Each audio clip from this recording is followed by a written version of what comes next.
Salut tout le monde, j'espère que vous allez bien. Aujourd'hui, nouveau vlog. On va aller donc du coup dans une petite ville qui est située à l'ouest, sud-ouest de Tokyo, à 1 heure en train, ce qui s'appelle Kamakura. Voilà, Kamakura, palmarès de Kamakura, je sais pas, on verra sur place. Et ensuite on va enchaîner sur une autre petite ville juste à côté qui s'appelle Enoshima.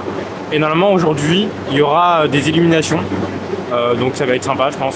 C'est une petite île, donc voilà, let's go, on y va.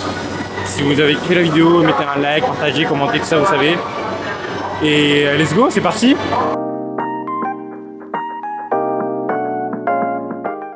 Bon, du coup on est bien arrivé à Kamakura. Donc le programme en fait dans cette ville, c'est qu'on va faire un peu le tour des temples sanctuaires. Et du coup après on va aller voir l'un des plus grands Bouddhas du Japon. Donc là on va commencer par un premier temple, c'est le deuxième plus grand temple du mouvement Zen au Japon. Et il paraît que c'est parmi les personnes qui visitent un peu tous les temples et tout du Japon, c'est l'un de leurs temples préférés, donc on va voir ça. Et let's go, c'est parti. Du coup derrière nous c'est la porte principale. Et tout en haut il y a une statue de Canon. Le Canon. Vous savez, c'est un peu, ça ressemble un peu à la porte où on est monté tout en haut une fois je sais plus dans quelle ville. Mais ça y ressemble fortement. Donc voilà, on continue.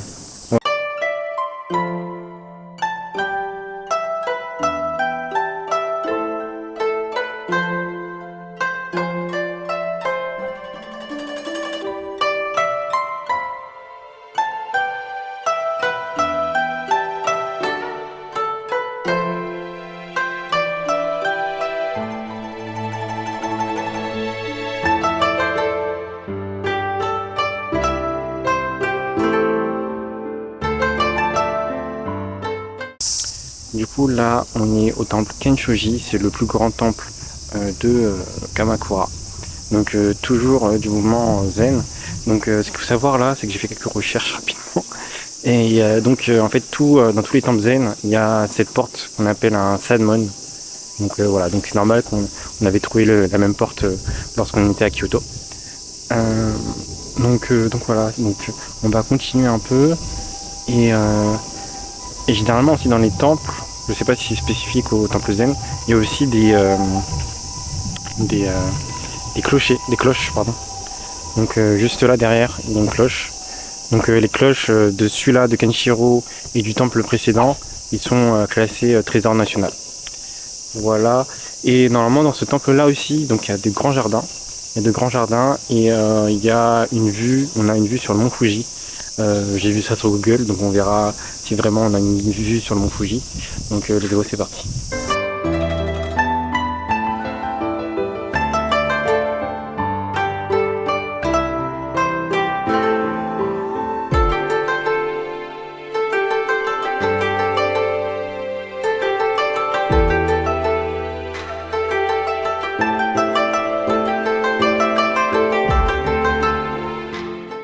Bon, du coup là on est toujours dans le temple Kenshoji et on va entamer 20 minutes de montée pour atteindre un temple, ou je sais pas comment on appelle ça, mais du coup voilà, on va atteindre un autre truc tout en haut là, 20 minutes de marche, et apparemment on a une belle vue. Donc on va voir ça, peut-être que c'est la fameuse vue sur le mont Fuji, peut-être. On sait pas. Allez, let's go, c'est parti. 20 minutes de marche.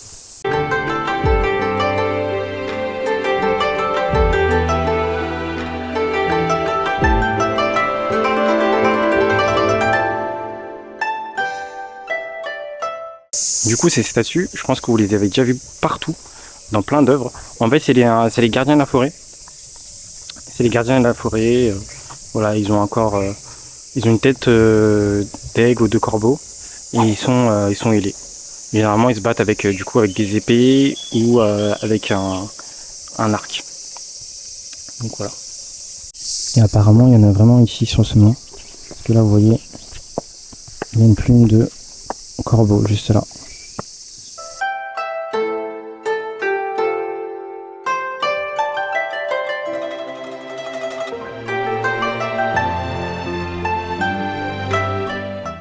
Du coup, on est arrivé tout en haut. On est arrivé tout en haut. La vue est incroyable. On a la vue sur l'océan. Et ouais, mais de toute façon, je vais vous montrer les images. Regardez.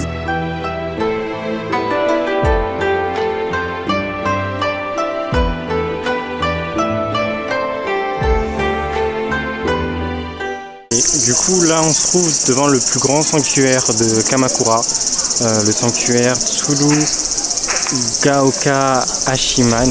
Donc en fait, c'est dédié au dieu Hashiman, qui est le dieu dédié aux samouraïs. Donc voilà, le dieu de la guerre, samouraï. Voilà, admirer. J'ai essayé de prendre quelques plans, mais comme là, il y a beaucoup de touristes et tout, c'est un peu compliqué de filmer. Bon, voilà.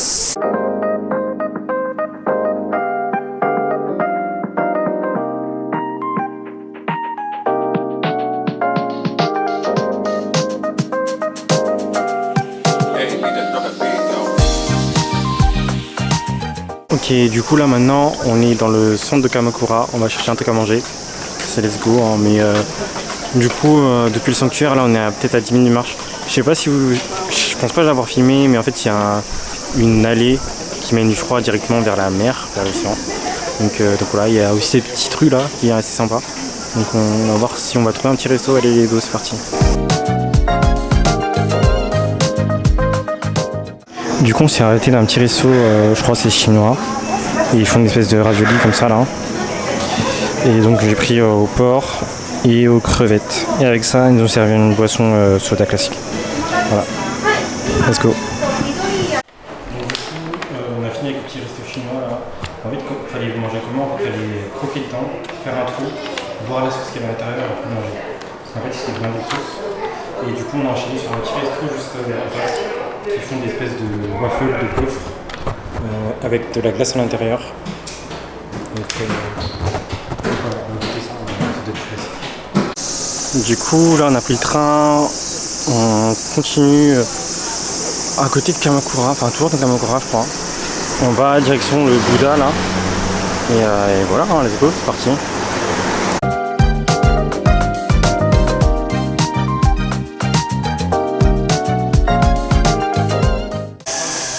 Ok, du coup là on est au niveau du temple Kotoku-in et c'est là où vous voyez derrière moi il y a le Bouddha, un Bouddha assis. Bon, c'est pas le plus grand du Japon, il y en a d'autres, par exemple à Nara. Mais ce qui est intéressant ici c'est que du coup la plus grande partie du temple a été détruite lors de plusieurs tremblements de terre et la statue elle a toujours été là, la statue de bronze de Bouddha. Voilà.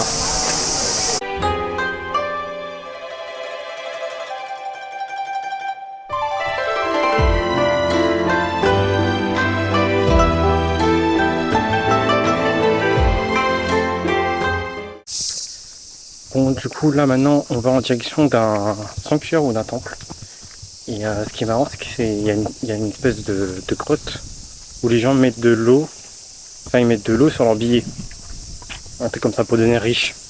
Donc on va essayer de faire la même chose et on verra si ça marche. Let's go.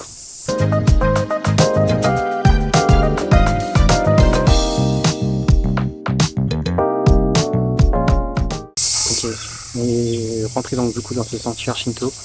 Je me rappelle plus du nom, enfin le nom est trop compliqué, je préfère pas le décorcher donc je vais l'écrire là. Et donc en fait dans ce sanctuaire là, déjà c'est le deuxième site le plus fréquenté ici à Kamakura. Le deuxième site le plus fréquenté ici à Kamakura, parce qu'en fait du coup c'est une fusion entre les cultures indigènes au Japon plus le culte bouddhiste. Donc voilà, donc les gens en fait viennent ici pour multiplier leur argent. En fait il y a une source où vous mettez en fait votre argent, un billet ou des pièces dans un espèce de panier et vous le trempez avec de l'eau et normalement ça multiplie votre argent que vous avez déposé. Donc c'est pour ça que c'est assez populaire ici en termes de croyances. Mais du coup j'ai pas pu vous filmer parce que du coup il y a beaucoup de gens et je préfère pas les déranger. Mais voilà, sachez que c'est dans ce temple ici. En plus il y a un long tunnel qui mène vers le temple. C'est en fait le temple est carrément incrusté dans une grotte. Donc voilà. Maintenant on va direction Enoshima. C'est parti les vélos.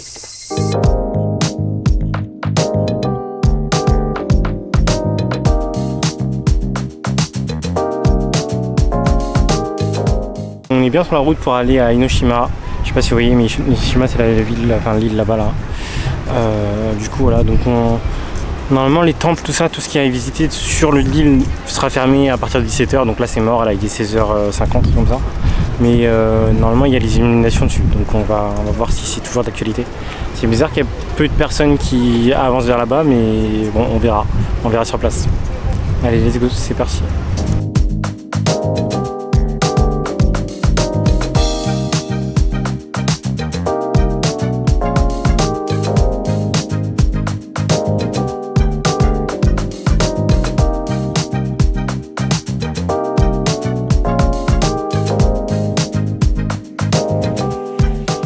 Du coup là en attendant 18h on est en train de prendre un petit truc ice de la place pilée avec du sirop à l'intérieur. En vrai ici c'est très commun. Donc là j'ai pris glace pilée au citron et le truc qui l'ouvre à 18h ouais. Et donc il faudra monter à l'intérieur là-bas. Et on a demandé à la personne s'il y a bien des illuminations ce soir. Et apparemment ouais. Donc c'est de 18h à 20h30. On va voir comment ça va se passer. Et voilà hein, donc let's go aux illuminations tout de suite, c'est parti.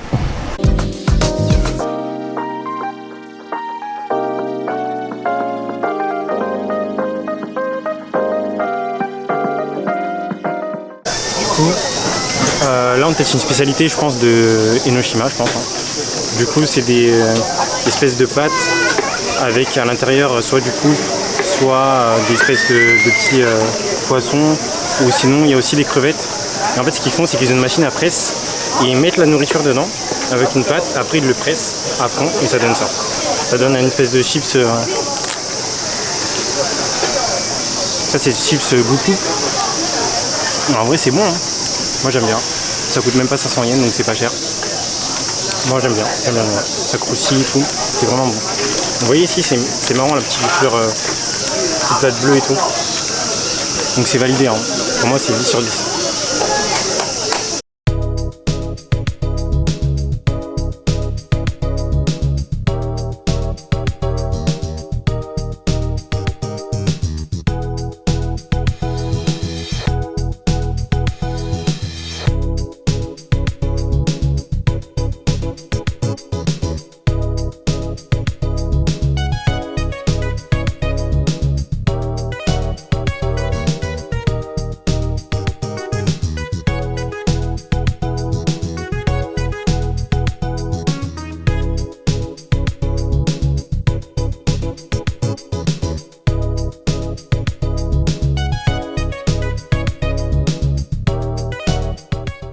Du coup voilà, vous avez pu voir un peu les images de Enoshima illuminées.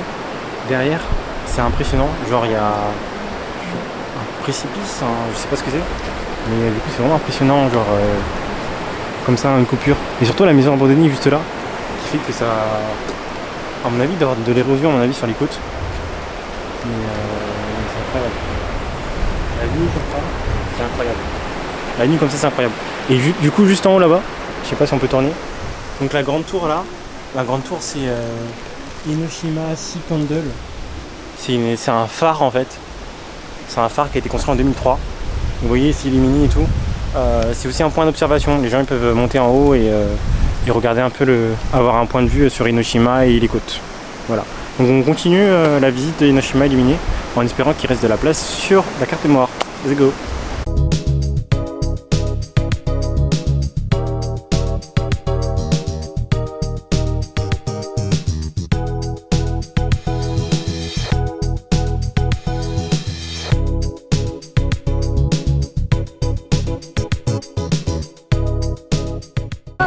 Bon du coup là on va aller à Ikebukuro et donc là on a une gare, la gare de Setase Enoshima, Etase, Kanase, oh je sais pas, on est dans une gare à Enoshima toujours et c'est incroyable la gare, genre j'ai jamais vu une gare comme ça.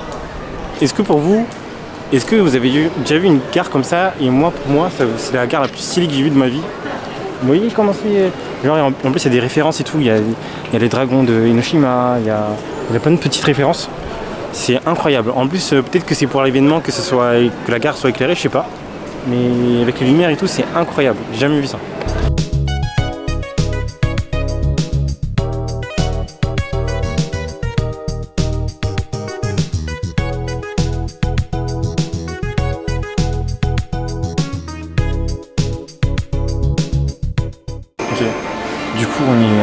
arrivé à Ikebukuro. Là, il est... Tac. 21h38. Les restos ici ferment entre 22h et 22h30. Donc c'est presque le seul resto qui est encore ouvert là. Donc ils font des ramen, donc on mange des ramen tranquille quoi. Et ils font aussi des petits trucs comme ça, je sais pas si c'est classique ou quoi. Mais c'est des cubes de porc avec du fromage et du riz. Et on a pris des gyoza aussi. Donc voilà, on va goûter ça, mais de toute façon je pense que c'est du classique donc ça va être bon. Et j'avais un autre truc aussi à vous dire, mais du coup ensuite on va enchaîner sur tout ce qui est arcade et tout. Et voilà, hein. Bon, en vrai c'était bon. C'était bon, donc je dirais un petit 8-9 sur 10. Ce qui est bon, c'est que le bouillon il est assez épais et en plus il a vraiment du goût. Il y a vraiment des épices et tout, vraiment, il a vraiment du goût. Et l'ambiance du resto il est assez spécial. Genre c'est de la musique épique à chaque fois. Genre la musique bien épique là qu'on marquait ouais, sur YouTube, musique épique japonaise et tout, c'est exactement cette musique là. Donc c'est bizarre, mais voilà. Allez on continue, let's go.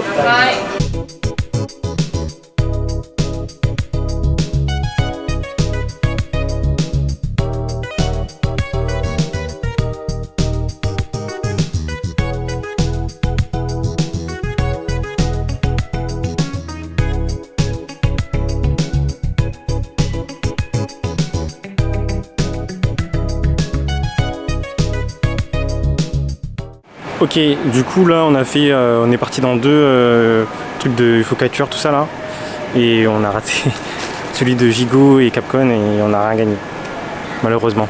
Du coup là on va bouger vers une salle d'arcade Taito Station, let's go.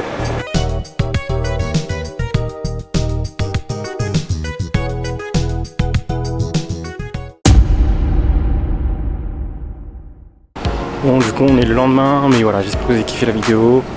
En vrai, Ikebukuro de nuit, ça passe, hein. Enfin de nuit. Moi je vous conseillerais de venir à partir de 7h, vraiment un peu plus tôt, parce qu'en fait à partir de 10h30, 11h, presque tous les salles d'arcade et tout ça ils se ferment. Donc faut vraiment venir plus tôt. Mais en tout cas c'est vraiment pas mal. Et en plus c'est marrant, c'est que bon, dans la plupart des quartiers hein, de Tokyo, genre à partir de 9h les gens ils sont tous sous, ils font n'importe quoi et tout. C'est marrant à voir quand t'es sobre. Donc voilà, si vous avez kiffé la vidéo, mettez un like, partagez, commentez, tout ça vous savez. Et on se retrouve donc dans un prochain vlog. Ciao.